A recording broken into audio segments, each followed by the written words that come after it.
c'est un peu, ce qui pourrait caractériser la période, c'est le vieux, la crise, le neuf. En tout cas, c'est ce que vous venez de nous décrire, ou ce qu'a également décrit Yann. Et vous posez par rapport à tout cela des questions qui, semble-t-il, n'ont pas encore trouvé leur réponse. Quelle était la nature du vieux? Quelle était l'origine de la crise? Vers quoi s'oriente le neuf? Et puis alors, il y a un mot qui a été utilisé par Yann Réseau du Closiou, sur lequel, moi personnellement, si je peux me permettre de poser une question, j'aimerais bien avoir quelques éclaircissements, c'est le mot de pluralisme. Quelle est la différence entre le pluralisme et la diversité? Parce que nous avons vu avec l'exposé sur la révolution tout à l'heure qu'il y avait peut-être depuis longtemps une grande diversité chez les dominicains, mais en même temps la question du pluralisme elle se pose globalement à l'Église catholique pendant la même période, à l'époque de ce que Denis Pelletier a appelé la crise catholique française, sur tous les plans. Sur le plan théologique, politique. Et donc, est-ce que ces deux termes sont synonymes ou pas?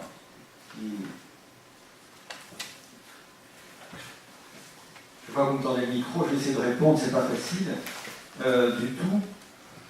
Mais en tout cas, en écoutant votre question, ce que j'avais à l'esprit, c'est ce qu'on entend souvent comme réflexion sur l'ordre dominicain ad intra, mais aussi ad extra, c'est que, c'est au moins un premier élément de réponse, avant que d'autres en d'autres plus pertinents, c'est que l'ordre est une sorte, sans être en voir trop haut, trop grand, etc., de miroir de ce qui se passe dans la vie de l'Église en général. C'est-à-dire, la question que vous posez à l'ordre sur pluralisme et diversité, et cette tension, ces différences, c'est à peu près exactement ce qu'au même moment l'Église du temps vit. Et nous vivons souvent en petit, mais parfois les tensions sont vives, ce questionnement qui traverse notre gouvernement, notre vie intellectuelle, notre mode de vie quotidien, la question du pluralisme théologique, par exemple, qui est une question pour aujourd'hui très, très complexe, la question de la diversité, par exemple, Yann citait la diversité des maisons, la diversité des choix, parfois en contradiction totale avec ce que le chapitre précédent a décidé, quitte d'ailleurs à ce que cela menace un petit peu la pérennité des choix que nous faisons. Nous engageons des choix pour quelques années et puis nous constatons parfois que, même souvent, que les choix que nous avons votés, le chapitre suivant ne va pas les confirmer, va prendre une autre direction. Et donc c'est là où on voit sur la question que vous posez, effectivement, que l'ordre est un laboratoire, peut-être que Dominique l'a conçu comme ça, est un laboratoire en petit de ce que vit ou des tensions que vit l'Église en plus grand. C'est un premier élément qui n'est pas un élément de distinction notionnelle, mais qui est en tout cas une référence d'expérience dont je crois qui pourra être attestée par beaucoup de frères et de sœurs. Je rebondirai sur ce paradoxe qu'il peut y avoir que l'ordre dominicain, qui est selon l'ordre de la famille religieuse, qui a eu la plus grande unité doctrinale, je pense sûrement plus que la Compagnie de Jésus à travers les siècles, une véritable identité très forte, une école, et bien paradoxalement, il y a toujours eu une véritable diversité, on l'a vu apparaître, qui a su générer des diversités de points de vue, de sensibilité, y compris théologiques. Et en réalité, je crois que c'est une des grandes richesses du thomisme dominicain au XXe siècle, d'avoir fait l'expérience d'un pluralisme. C'est la première fois qu'on le voyait, et je crois que ces différents pluralismes se sont enrichis les uns les autres. Je suis très sensible, il y a toujours des différences entre le thomisme du Nord et du Sud, se sont, malgré des combats, enrichis l'un l'autre. Et je crois que, au fond, pourquoi? Parce que derrière ça, il y a ce que nous apprend saint Thomas, l'art d'une véritable discussion, l'art d'une véritable prise en compte des différents points de vue par distinction. Et je pense qu'en étant profondément thomiste, on doit naturellement arriver à ce sens profond d'une diversité réelle qui fait place à chacun. Et encore faut-il que ce soit saint Thomas qui soit là. Je crois qu'il y a une véritable école de saint Thomas qui, bien compris, doit apprendre cette diversité et cette manière plurielle de vivre et de penser. Oui, juste un mot sur la question diversité et pluralisme. Effectivement, quand on travaille sur l'ordre dominicain, on ne peut que constater à tout niveau, à tout moment, une grande diversité et une grande singularité. Il y a des figures très importantes et qui rendent toujours plus ou moins bien dans les cadres institués. Donc il y a toujours une très forte diversité. qui d'ailleurs est tout à fait possible, qui est aménagé à travers des exceptions, des dérogations, une certaine souplesse que permet le style de vie, même une grande souplesse parfois. En 1969, la question du pluralisme, ça répond à une préoccupation très précise. Il est tout simplement affirmé que aucun groupe dans l'ordre ne peut se prévaloir d'une définition pour exclure et dénoncer d'autres frères comme des déviants. Et c'est ça finalement qui se fait en 69, c'est une émancipation des jeunes religieux qui désormais peuvent mener des recherches sans pouvoir être, sans que certains aînés plus réticents ne puissent les dénoncer comme des déviants, comme des non-dominicains. Mais effectivement, il faut remettre ça dans l'histoire de l'Église de l'époque. C'est-à-dire que ce procédé de pluralisme, on le retrouve à tout niveau. Par exemple, la déclaration des évêques sur la politique, c'est exactement le même type de neutralisation, c'est-à-dire qu'il faut accepter le pluralisme pour éviter qu'un groupe veuille prendre le pouvoir sur un autre. Oui, je voudrais réagir à propos de Thomas d'Aquin.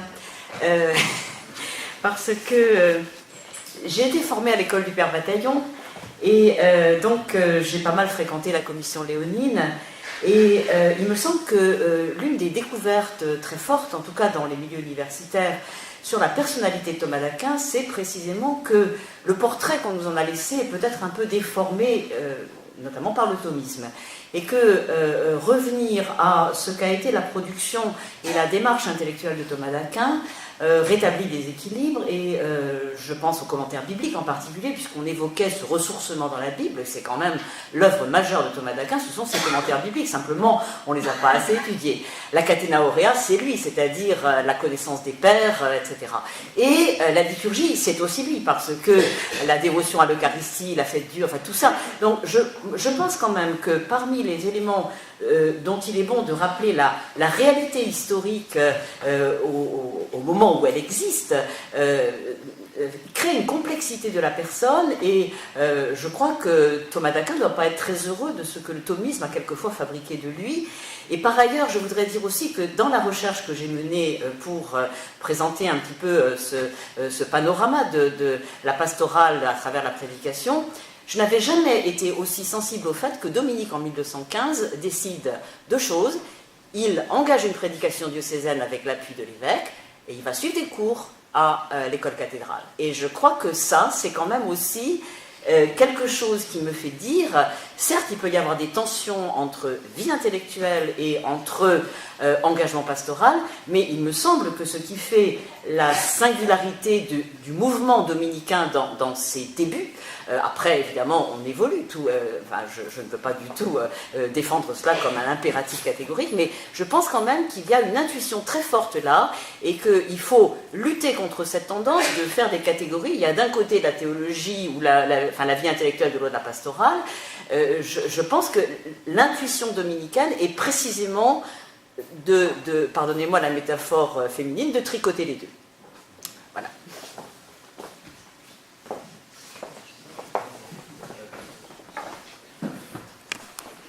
Merci beaucoup d'avoir évoqué le Père Bataillon, et je rebondis vraiment sur ce que vous dites, mais avec cette idée que le XXe siècle nous a permis de redécouvrir un thomisme un saint Thomas sans thomisme, enfin sans tradition thomisme. Ça c'est un grand acquis, c'est vrai, de revenir. Alors ça, j'allais dire, c'est un peu tout ce qu'on doit, il faut dire ce qui est à la grande école salicétaine, qui commence avec le Père Gardé, surtout avec le Père Chenu et tous ses amis, et donc le retour à un saint Thomas historique, c'est un acquis considérable, mais qui enrichit, je crois, toutes les écoles thomistes françaises, y compris celles que je connais bien à Toulouse. Mais inversement, je ne crois pas qu'il faut jeter par ailleurs toute cette idée d'un thomisme qui se perpétue aussi par une tradition vivante. Il y a une tradition thomiste ininterrompue, donc qui doit sans cesse être purifiée, parce qu'être souvent elle s'est engagée dans des ornières, voire des impasses, et parfois elle a tourné à la caricature. Et en même temps, il y a cette idée d'un corps vivant, ininterrompu. Donc je crois que c'est un des acquis, je pense, aujourd'hui, on est capable de dépasser le clivage, de faire de thomisme sans histoire, et sans un thomisme historique très rigoureux, et en même temps, en étant capable d'intégrer une tradition, et là je me réfère plutôt à le grand débat Gilson-Maritain, mais je crois que justement, on peut aujourd'hui avoir une vision assez sereine des choses. Il faut Maritain invitait d'ailleurs sans cesse à dépasser l'historicisme pour aller vers une vérité pour aujourd'hui, en prenant compte. Et c'était pas au nom d'histoire, c'était au nom des problèmes d'aujourd'hui dans une tradition vivante. Et je crois qu'il faut vraiment tenir tout ça. Je voudrais simplement dire un petit mot d'humour. J'ai bien aimé votre image du tricot. Et je pense qu'une des difficultés de la vie dominicaine, de la formation dominicaine, c'est justement de faire ce tricot. Et les hommes ne sont pas très habiles au tricot. Vous avez des femmes dans l'ordre. Oui, mais je sais, et je les connais bien, et elles sont plus habiles pour ça. Mais c'est vrai que c'est un peu la difficulté de tricoter les éléments fondamentaux dont j'ai parlé tout à l'heure et d'en faire une belle unité qui peut-être qu'une unité intérieure et finalement un peu spirituelle et ecclésiale.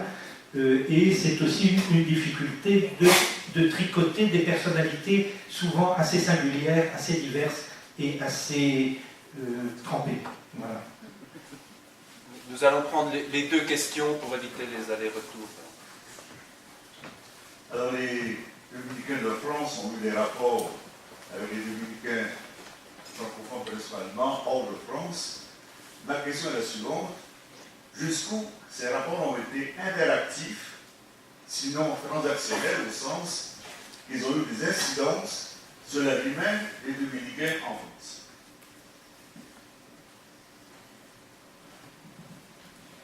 Oui, c'est une réflexion à partir de ce que disait Yann sur la contemplation et après le passage à un engagement séculier. C'est très frappant. Giuseppe Conticello a écrit un petit article il y a très longtemps sur la thèse du Père Chenu, qui s'appelle De la contemplation, et qui montre, enfin moi je trouve que c'est assez évident, que c'est cette expérience de contemplation qui fait que Chenu prend les positions qu'il prend ensuite. C'est-à-dire c'est comme contemplatif.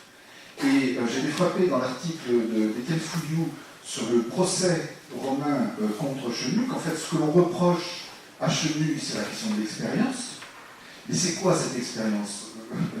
Est-ce que c'est pas l'expérience justement de la contemplation? C'est-à-dire, Chenu est foncièrement contemplatif, ça j'en suis de plus en plus convaincu, et c'est cette identité de contemplatif qui le mène à prendre des positions, y compris dans l'action catholique, enfin l'encouragement total qu'il a dans l'action catholique est issu de sa contemplation. Et du coup, je fais une annonce qui est très importante, c'est que la thèse du Père Chenu, qui est en latin, va être enfin traduite en français et publiée. Et nous en sommes très heureux.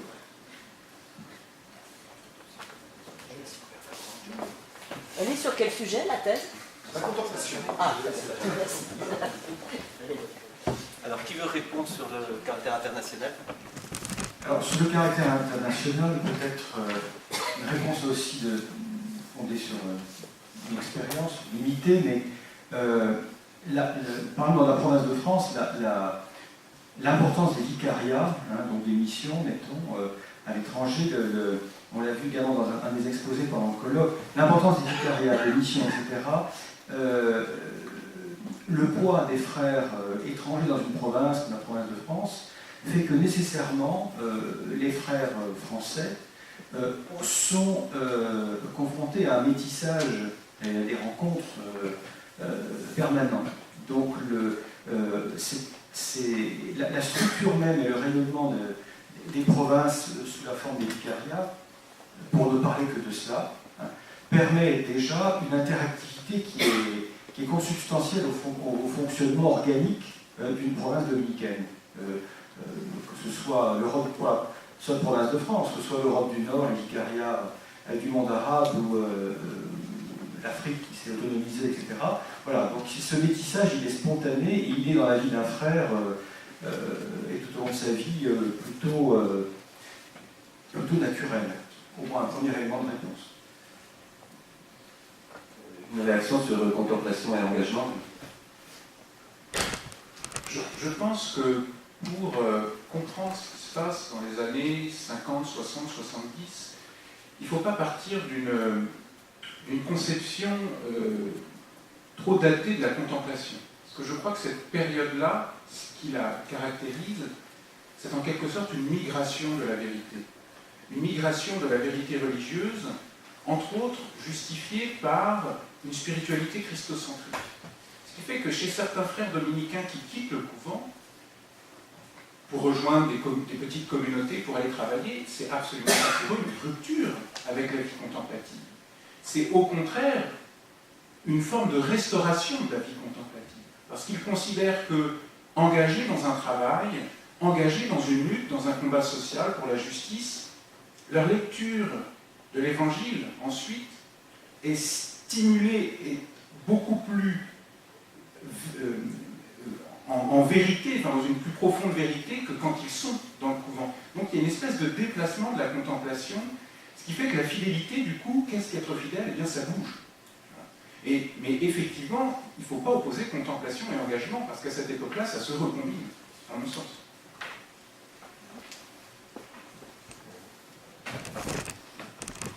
Oui, je vais essayer de prendre la parole quand même, dans cette cadre très masculine.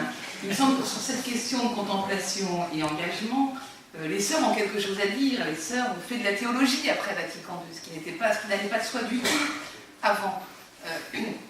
Et donc il me semble que lorsqu'elles ont fait de la théologie, quelques-unes d'entre elles, quand elles ont pu, ce qui ne va pas de soi, ce qui ne va toujours pas de soi aujourd'hui, parce que c'est jamais gagné, quand elles ont fait de la théologie ou quand elles ont cherché à faire un travail intellectuel ou à en vivre, elles se sont précisément inscrites exactement dans cette ligne-là, à partir de leur travail, à partir des gens qu'elles rencontraient dehors, justement, puisqu'elles étaient dehors des couvents.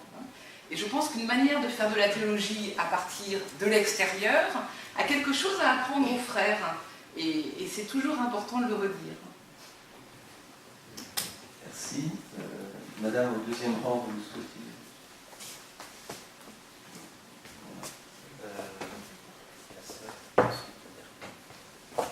On va prendre également 2 questions. Merci beaucoup, ce n'est pas une question. Quand le frère Laurent Lemoine a parlé de ce que le pape François m'avait dit, je suis à Fabiola, je suis colombienne. Il y a 53 ans que je suis sur le territoire français. Donc j'étais à Buenos Aires à une réunion des sœurs dominicaines apostoliques. Et le pape François était évêque à Buenos Aires. Et à ce moment-là, il a joué sur le fait de sortir, ouvrir la porte pour sortir, mais ouvrir la porte pour laisser rentrer. Et il nous a parlé, il nous a dit, vous, sœurs dominicaines apostoliques, vous avez un double enjeu dans votre vie. Sortez, mais laissez que les autres rentrent aussi chez vous. Il y a un double mouvement. Et que vous ne soyez pas, quand vous rentrez chez vous, simplement éloignés des autres, mais avec les autres. Que votre prière, votre préoccupation, votre faire dedans, dans vos communautés, dans vos couvents, tienne compte des autres que vous avez rencontrés. Alors simplement, je voulais dire ça. C'est un mouvement d'ouvrir la porte pour sortir, mais ouvrir la porte pour laisser rentrer. Merci.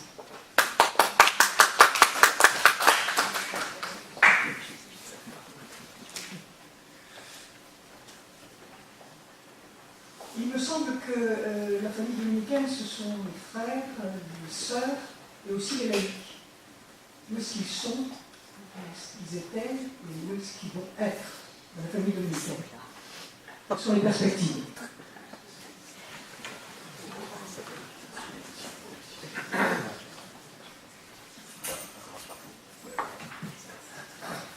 Ils sont là, vous êtes là. Mais c'est sûr que, si je veux donner mon point de vue sur la famille dominicaine et sur l'ordre et sa famille, je pense profondément que les frères sont encore trop dominants. Ils font un peu écran à la mise en valeur des sœurs et des laïcs. Je crois que l'ordre a fait pas mal de progrès dans ce domaine-là, mais a encore à en faire pour que existe un véritable partenariat dans la responsabilité du charisme de l'ordre qui est la prédication. Voilà. Donc je ne veux pas en dire tellement plus, mais je pense qu'il y a encore beaucoup de chemin à faire, mais qu'on est en route.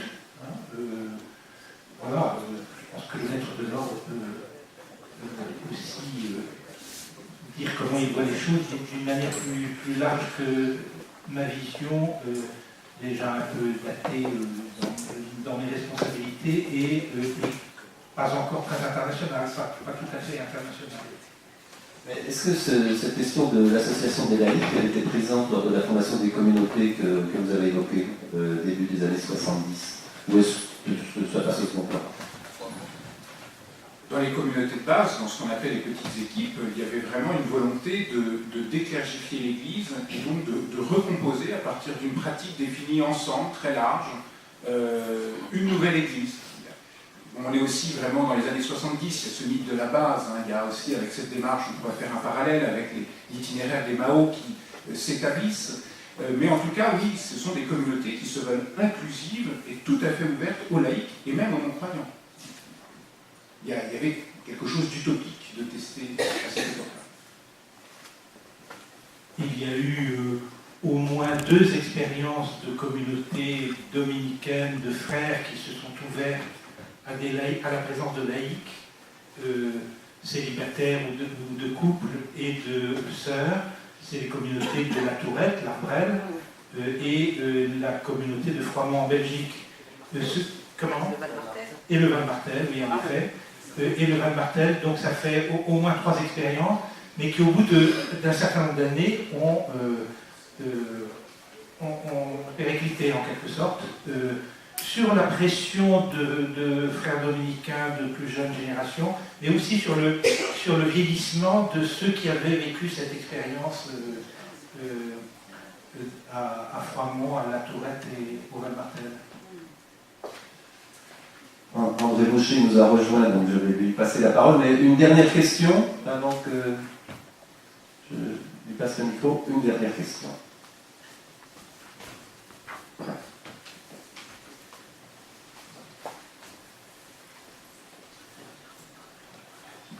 Ce n'est pas peut-être tout à fait une question, mais d'abord pour rebondir sur une chose qui a été dite par le frère Henri. Je crois que je ne suis pas tout à fait sûr que le thomisme ou que les études sur saint Thomas aujourd'hui soient tout à fait libres d'un certain thomisme. C'est-à-dire que je ne suis pas sûr qu'on ait totalement intégré la dimension historique, et la tentation existe toujours dans certaines provinces dominicaines, entre autres, d'un thomisme d'école un peu déconnecté de l'histoire. D'où peut-être ma question. Quelle est finalement la véritable fidélité, ou combien il est difficile d'être fidèle aux origines? Parce que je trouve assez frappant de voir qu'effectivement le XIXe siècle a recréé pratiquement idéologiquement, romantiquement un ordre dominicain, parce qu'il y avait eu rupture et qu'on a recréé plus ou moins de toutes pièces un ordre tel qu'on imaginait qu'il devait être. Et peut-être une même tentation nous habite peut-être les plus jeunes générations aujourd'hui de recréer un ordre avec le sentiment qu'il y a eu aussi une rupture de tradition dans les années 60 par rapport à des frères qui, eux, avaient, semble-t-il, tout reçu et qui, semble-t-il, n'ont rien transmis. C'est un peu l'expérience que nous avons faite d'une certaine manière dans nos noviciats. Et donc, c'est toute la difficulté, et c'est peut-être là que ce n'est pas vraiment une question, de revenir parfaitement ou d'essayer de comprendre quelles sont les origines de l'ordre, quelles sont les origines véritables, et c'est pour cela que malgré les 8 siècles, il est extrêmement important de les visiter et de les revisiter. Et c'était une façon, ce matin, Madame Derriou m'a glissé à l'oreille, il faudra réussir à placer d'une manière ou d'une autre le travail qui se fait sur les sources et qui devrait paraître bientôt, nous l'aurons fini, et c'est donc une manière déjà de vous le signaler et de vous rappeler que c'est, je crois, un travail absolument essentiel pour aussi éviter les mauvaises reconstructions idéologiques qu'on pourrait faire dans l'ordre.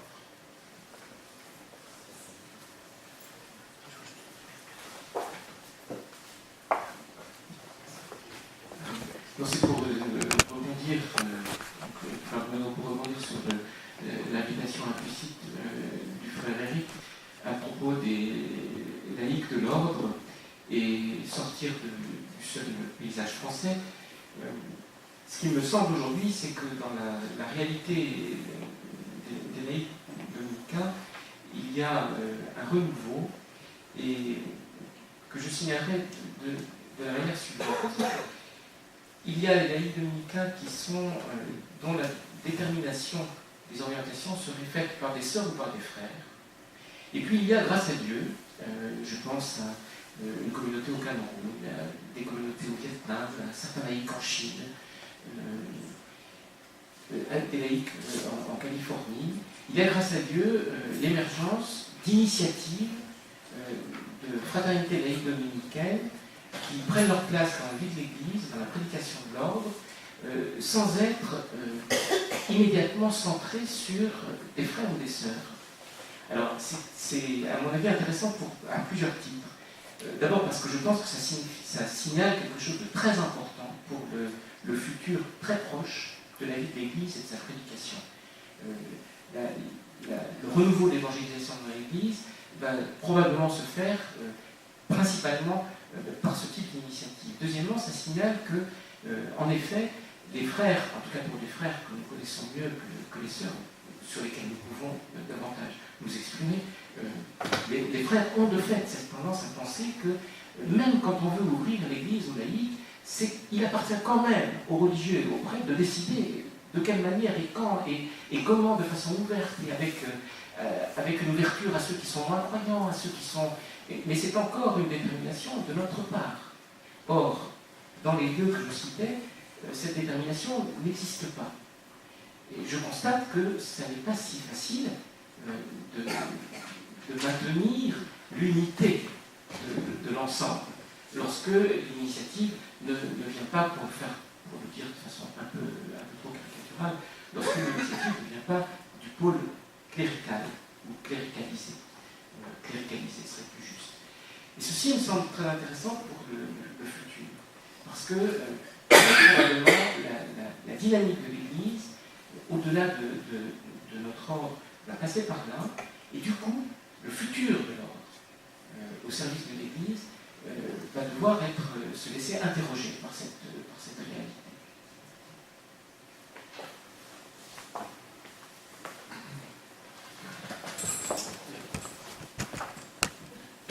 Dernière remarque de type historiographique pour terminer sur le sujet que nous évoquons, des Dominicains 65 dans nos jours. Je vais insister sur l'importance, à mon avis, fondamentale des institutions, du génie propre des institutions dominicaines pour expliquer la précocité des renouveaux dominicains en France. Je crois que dès lors que dans l'ordre il n'y a pas des directives qui tombent toutes faites d'en haut que tout le monde doit appliquer, il y a un très grand pluralisme de fait. C'est vrai dans la France dominicaine des années post-conciliaires, ce qui se fait à un endroit ne se fait pas nécessairement ailleurs, ça pose des problèmes, ça fait des tensions, mais ça permet la germination d'une grande diversité. Les couvents sont très libres, le provincial peut dire une chose, les couvents font aussi un peu ce qu'ils veulent, mais par contre le provincial, pareil pour les directives qui viennent des chefs généraux. Il me semble que c'est une souplesse qui a permis beaucoup de créativité dans la France dominicaine et qui n'a pas fini d'en permettre. Merci.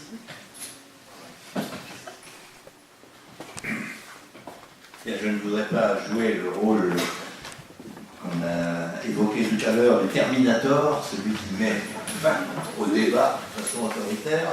Mais je pense qu'après 3 jours de colloque, nous commençons non pas à avoir épuisé le sujet, il est immense, nous allons continuer à disserter à l'infini, mais enfin nos forces sont quand même finalement un petit peu émoussées, et donc je pense que le moment est venu de procéder non pas à la conclusion de ce colloque, il n'y a aucune conclusion prévue, mais disons d'interrompre nos travaux en faisant un très rapide tour d'horizon avant de nous quitter.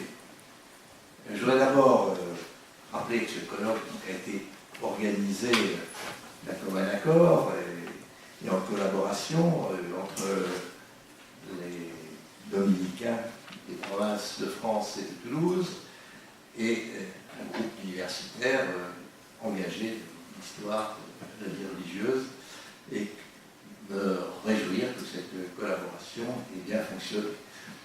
Nous avons été particulièrement sensibles à la présence parmi nous du père Cadoret, qui représente l'ordre tout entier. Il est le lointain successeur de Jourdain de Saxe, d'Humbert de Roman et un certain nombre d'autres personnages illustres qui pour nous sont très importants.